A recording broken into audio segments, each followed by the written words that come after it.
Mangwana ni Mwalelepo Vukenjani, Click+.MY.NA Africa. Welcome to Africa Good Morning, the news and current affairs show, bringing you everything you need to know, particularly the potent stories stemming from the African continent. Today we'll be joined by Rorisang Mokgojwe. She says Dumelang from Gaborone, delivering the Botswana report. But prior to that, these are some of the top stories Africa Good Morning will be looking at. US rejects claims of minerals for health deal in Zambia. Zimbabwe opposition leader granted bail amid rising constitutional tensions. Kenyan ex-foreign minister arrested after alleged staged disappearance.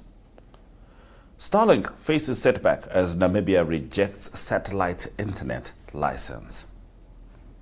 DSTV 285, GOTV 25, 1up2.com and NTVAFRIKA.MY.NA, that's Africa with a K, as well as NTV Africa on YouTube is where you can watch Africa Good Morning. My name is Ashwin Berry. Top stories shortly.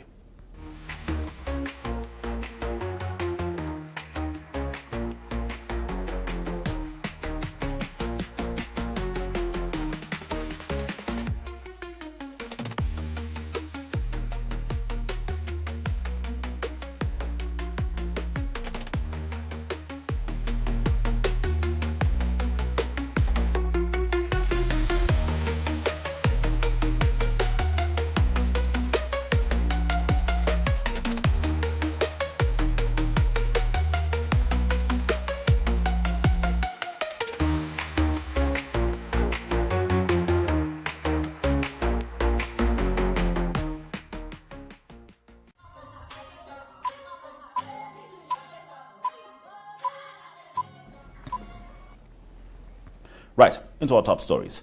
The United States has rejected claims that it is seeking to secure Zambia's mineral resources in exchange for health sector support, with Nick Checker of the Bureau of African Affairs stating the reports are false and misrepresent Washington's position. He clarified the United States is not seeking anything at Zambia's expense or against its laws or interests. The statement follows reports linking a proposed $1 billion health arrangement to access critical minerals as Zambia attracts attention over copper and global supply chains. Government has maintained cooperation must align with national priorities, including recovery, industrialization, and value addition. Demand for minerals has placed Zambia at the center of strategic positioning. Authorities have cautioned against narratives suggesting conditional agreements, particularly with regards to health, tied to resources. The U.S. reiterated engagement is based on mutual cooperation rather than transactional exchange. The issue unfolds amid misinformation concerns in Zambia. In Zimbabwe, opposition leader and lawyer Tendai Biti was granted bail after spending the weekend in detention as political tensions rise in the country. He was arrested near the Mozambique border alongside an activist and accused of holding a public meeting without notifying authorities. A court in Mutare released both on $500 bail and ordered them to report to police every 2 weeks. The arrest comes amid broader unrest linked to proposed constitutional changes that could extend President Emerson Mnangagwa's rule beyond 2028 and shift presidential elections from a public vote to parliament. Mnangagwa, who came to power in 2017 after Robert Mugabe stepped down, is already serving his second term. Critics argue the proposals threaten democracy and accuse authorities of intimidation, abductions, and repression. The ruling ZANU-PF party denies wrongdoing. Frustration does continue to grow as many Zimbabweans say economic challenges and corruption remain unresolved. Here is Tendai Biti on SABC speaking about the proposed constitutional amendment. The Constitution is very clear in Section 328. It defines a term limit as an extension of time beyond the defined limit. The defined limit is 5 years, and the upper limit is 10 years, 2 terms. So any attempt to extend Mr. Mnangagwa's term of office beyond 2028 is a breach of the Constitution and can only be remedied by 2 constitutional amendments and 2 separate constitutional referendums. Which, given the unpopularity of ZANU-PF, are impossible to achieve and attain, which is why they are now coming with this disingenuous argument that disingenuously argues that the length of a term is different from a term limit. Even a grade 1 child can see through. Now, there's been an interesting development in East Africa. Former Kenyan Foreign Minister Raphael Tuju was arrested a day after he was reported missing, prompting fears of abduction. Director of Criminal Investigations Mohammed Amin said Tuju had remained inside his residence, describing the incident as a carefully staged disappearance rather than a genuine abduction. Shortly before his arrest, Tuju told Citizen TV he had gone into hiding after being followed by an unmarked vehicle. Here is Tuju in his own words. Because it's easy to know when you're being followed. You drive, you slow down, they slow down, you overtake, they try to overtake. And after that incident, of course, I reported to Karen Police Station, and the reference OB that's on Friday is 21/21/03/2026. And I did explain to them that I was a little bit concerned and worried that I'm being followed. Unfortunately, on Saturday evening, I was supposed to be going for an interview at Ramogi Radio. I'd made a commitment to go there. Then again, the same vehicle, a Land Cruiser, and this time a little bit more concerning, the vehicle didn't have plate numbers. In the last of our top stories, Namibia has rejected a request for Elon Musk's Starlink to operate satellite internet services, marking a second setback for the company in Southern Africa. The Communications Regulatory Authority of Namibia confirmed the application was submitted through Starlink Internet Services Namibia Private Limited and announced the refusal in a government gazette. The regulator did not provide details initially, stating only that full explanations would be requested from the authority. Now, Starlink delivers high-speed internet to remote areas using low Earth orbit satellites. The authority noted the company's local subsidiary lacks local ownership, and I believe that was the central reason it was rejected. Starlink says it established a Namibian entity and intends to partner with local firms to create jobs and economic opportunities. The company has also struggled to secure a license in South Africa, where ownership rules require telecommunications operators to provide 30% equity to historically disadvantaged groups. Those have been our top stories on Africa Good Morning. After the break, Rorisang Mohojwe joins us from Botswana.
Tune in to Regional Review, your weekly roundup of news from all regions across the country, from breaking stories to inspiring community highlights, and discover must-visit spots in each region, every Tuesday at 6:30 p.m. on NTV.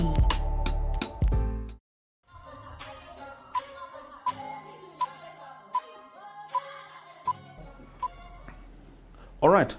It's time for us to talk to Rorisang Mohojwe as she delivers the Botswana report. Dumelang.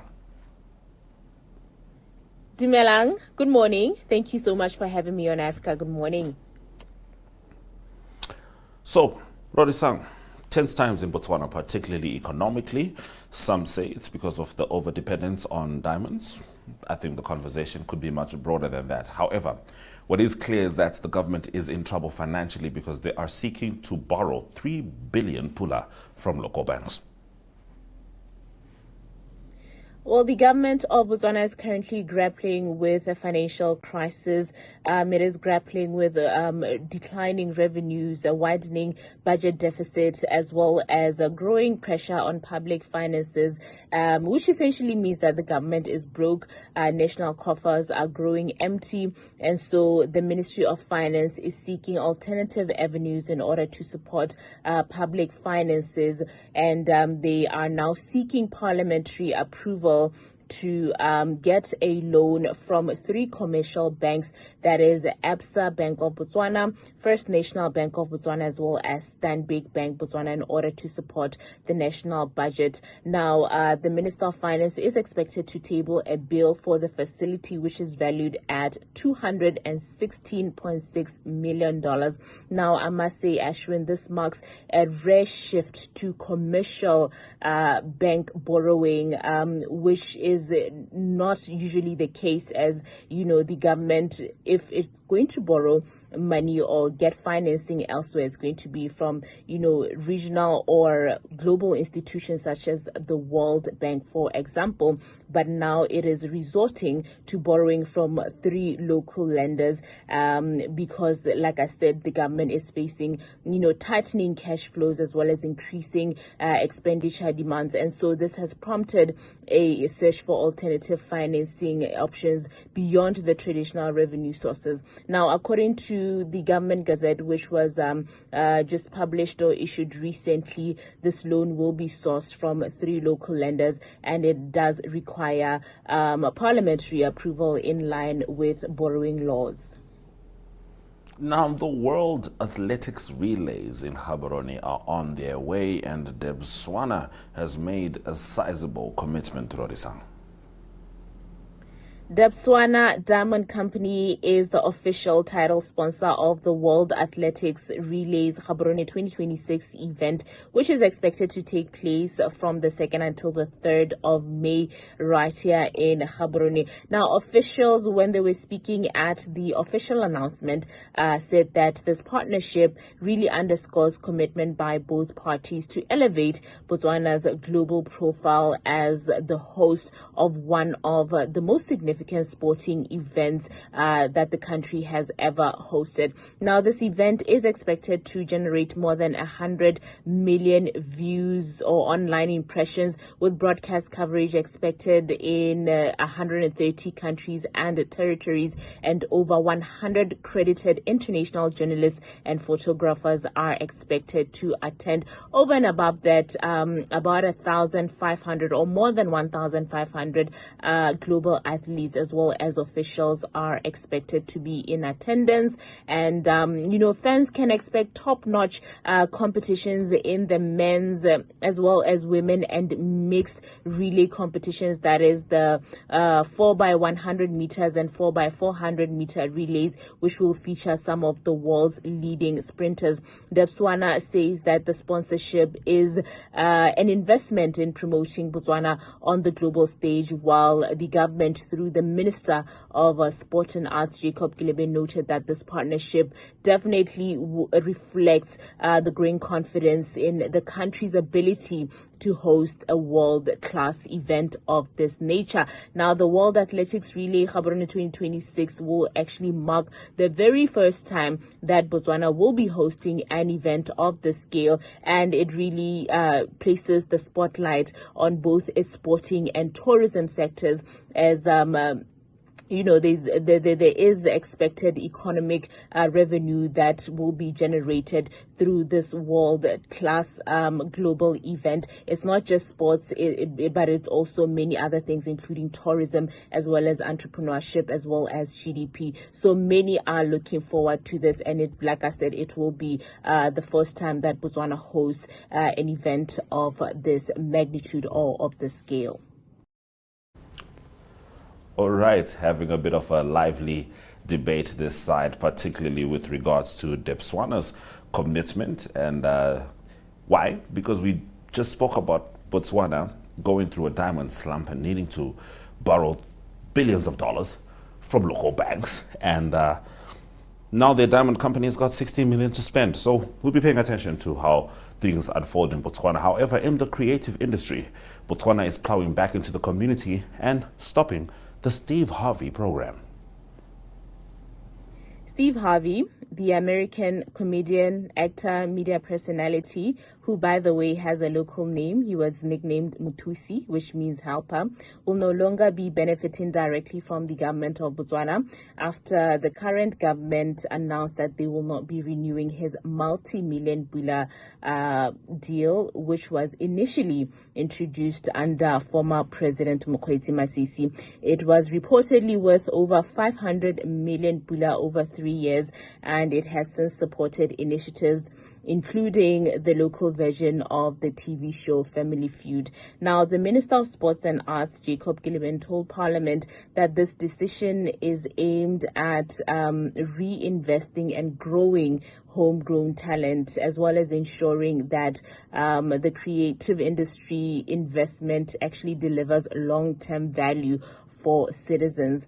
Now, when this decision was made by the former President Mokgweetsi Masisi, at the time he believed that Steve Harvey Muthusi would actually help the local creative industry, but it garnered a lot of criticism. Many industry players believed that the government did not have enough confidence in the local creative sector enough to invest in it directly, but they went and gave an American funding directly in order to come and, help or invest in Botswana's creative industry. And so now the current government has since opted to redirect that funding towards Botswana's homegrown talent, which is a decision that has been welcomed by creative industry stakeholders, including the Botswana Film Association, who say that this is a necessary shift towards strengthening the sector.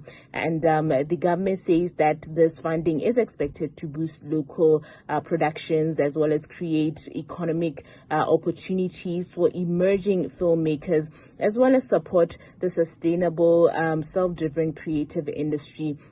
And so the Minister of Sport and Arts, Jacob Gilliman, did tell Parliament that this decision is actually aimed at empowering homegrown talent and will ensure that this investment actually delivers a sustainable creative industry sector for Botswana. All right. Many thanks to Rorisang Mohojwe for delivering the Botswana report from Gaborone. We're going to take a quick break before we return with railway news between Kenya and Uganda in economic updates.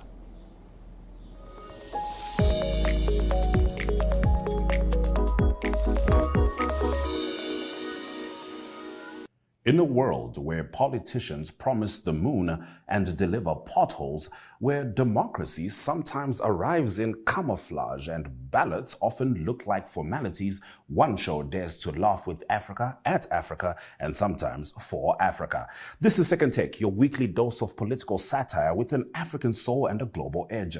From coups disguised as press briefings to ministers moonwalking past accountability, we serve the real news with sharper writing. Each week we bring you the TikTok of the week, because sometimes the revolution is vertical, and the heartwarming moment of the week to remind us that not everything is burning. We also sit down with the bold, the brilliant, and the brave, voices that question power, stir thought, and spark laughter. Because when the headlines are wild, the leaders are louder, and the truth is lost in translation, we all need a second take.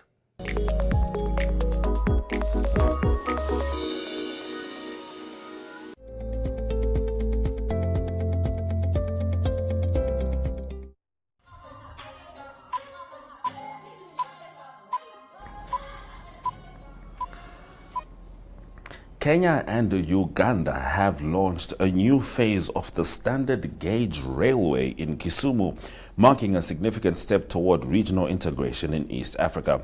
The project aims to link the region to the Democratic Republic of Congo, with Kenyan President William Ruto announcing the start of construction on the 107-kilometer Kisumu-Malaba section.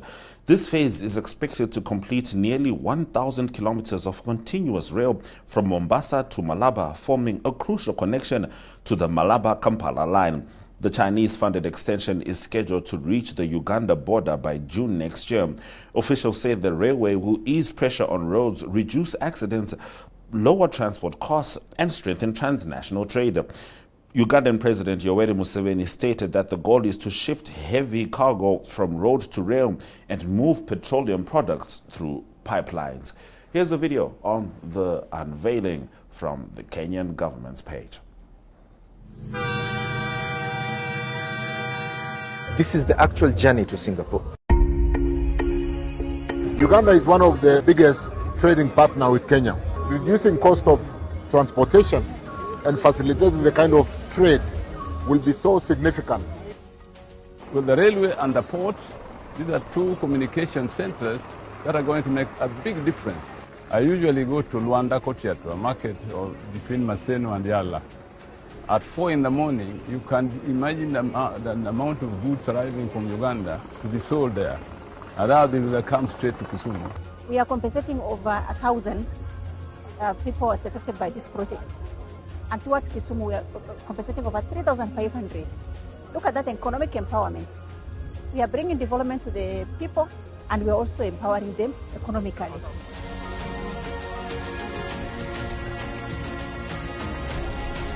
When he says that we are going to transform Kenya and witnesses in our lifetime, events like today attest to that.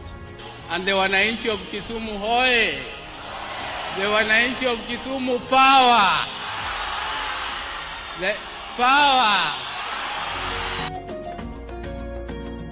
It may have delayed a bit in Narok, but today we are making sure that this transport corridor, this logistics corridor, is going to transform not just the East African community, but it is going to position Kenya and the East African region as a region for economic transformation. Our plan is to transfer all heavy cargo to the railway. Thank you, Mzee, for your leadership, your vision, and your steadfast commitment to the unity and integration of our region.